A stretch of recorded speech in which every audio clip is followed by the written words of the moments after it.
The Trump administration is working to create a new category for 50-year mortgages. The Federal Housing Finance Agency Director Bill Pulte confirming the news on social media over the weekend. Mortgage rates remain high, and the median household spends almost 40% of monthly income on housing.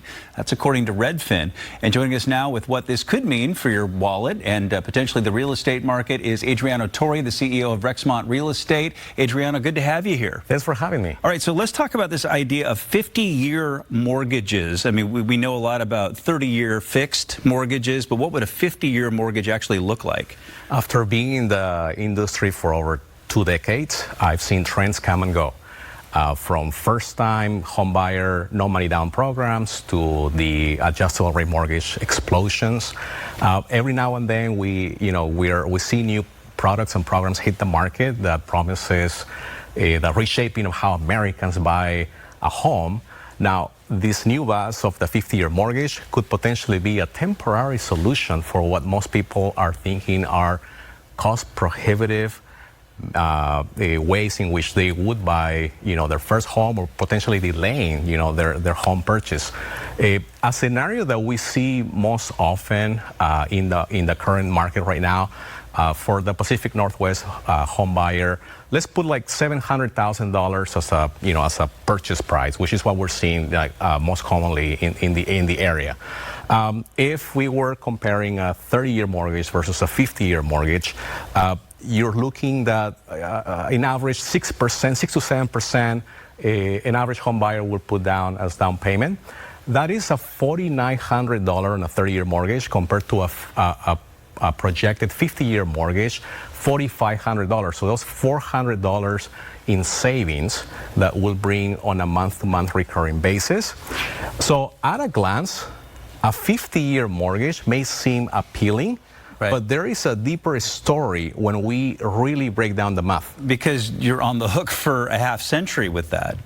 I mean, that's one of them. It's a longer period of time. So in terms of like the pros and the cons, right? So what do we see? So with the 50-year mortgage, you're going to see higher price affordability. So a buyer would be able to qualify for higher priced homes, with the lower mortgage payments.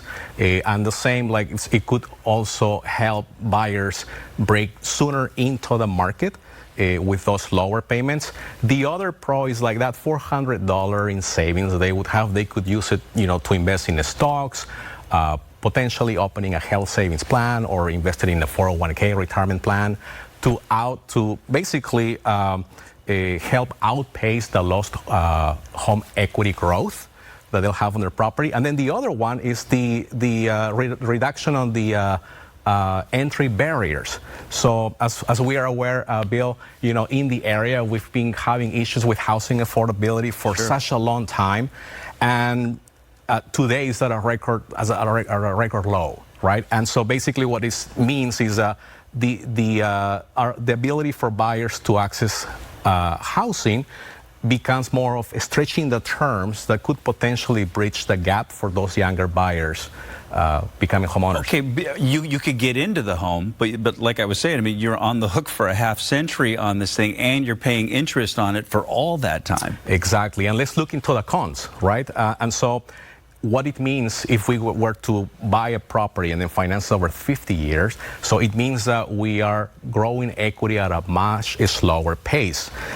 It also represents that any gains that we could have potentially have on the property as you become the owner, it will reflect the fact that the 2 decades that it took to pay that mortgage, the additional 2 decades, will ultimately represent potentially a $600,000 equity loss on a 15-year span.